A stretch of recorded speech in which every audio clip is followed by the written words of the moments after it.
Hockey is a fast and physical sport. Over the years, serious injuries have occurred, sometimes leading to paralysis. As I can personally testify, this is a devastating life event, but it can also reveal the true strength of the human spirit. I went to the face-off dot. The face-off was at the right dot in the neutral zone. I take the draw back, and then I remember waking up 2 days later.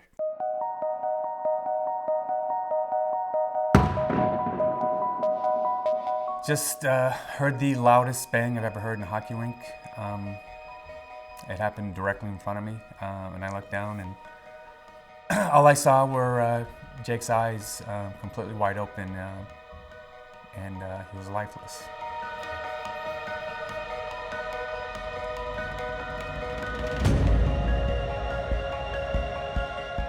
After undergoing emergency surgery and being stabilized at a local hospital, Jake was informed that he had broken his T7 and T8 vertebrae, and he was in the fight of his life to walk again. There was this weird sense of calmness, and I still have that calmness today. And I turned to him right away and I said, hey, I'm ready to fight. And that was, it stuck with me to this day, two years and some change out of it. I'm fighting every single day. I've learned in life to never doubt him, ever, in anything, because he was a bit of an underdog in life. He was always an exceptional athlete, but he was very undersized. But, you know, the heart and fight of a lion.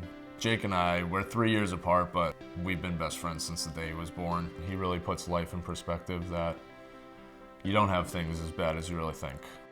While Jake had the right attitude and a loving family to support him, the weeks after his injury were emotional and often uncharted waters.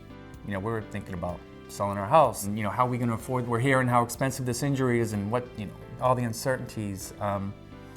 We had, you know, no idea. And then all of a sudden, Tom Smith comes into our life.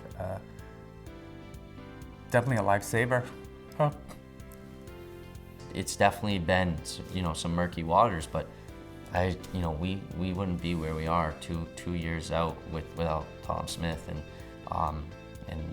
you know, I say that everywhere I go, every interview I've done, is that myself and my family would not be where we are without Tom and his help and his guidance and friendship. That left one you're definitely initiating. As Jake started rehab, his story and indomitable spirit began to resonate in the wider hockey community. Support came from all over, including former teammates and coaches, Boston Bruins players and the Bruins Foundation, as well as countless people from around the world. Nice work, buddy. Keep breathing. I didn't realize what community was forming, but when I got to Spalding, I had a minute to slow things down, and I was like, holy cow, like, I am so blessed and so fortunate of the hockey community, the Milton Academy community, my Fitchburg community, you know, family, friends, like everyone that was surrounding me was just like, wow, like how lucky and blessed I am.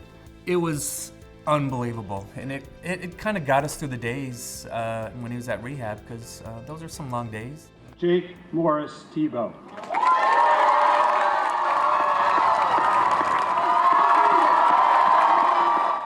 It was just nonstop, and here we are, you know, almost 2.5 years later, and the hockey community is still reaching out.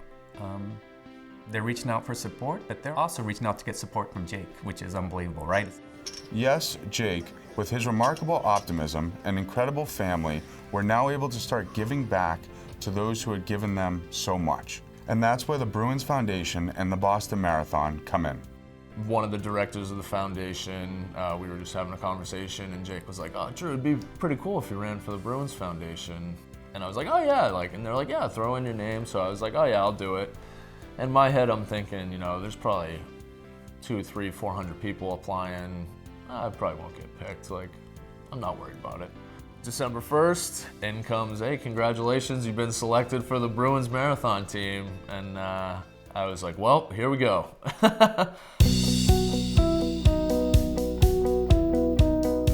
One thing that's, I think, been missed by a lot of people is, with Jake's injury in this journey, is the impact it had on not just the whole family, but his brother.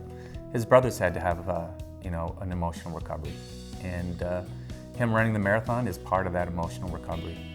I think that when he said he was going to do it, we were all kind of a little starstruck, you know, didn't know what to make of it. But he's gonna absolutely kill it. And Drew doing this for the Bruins and what they've impacted with our lives, it's gonna be a great day for the family when you know, Drew comes down Boylston.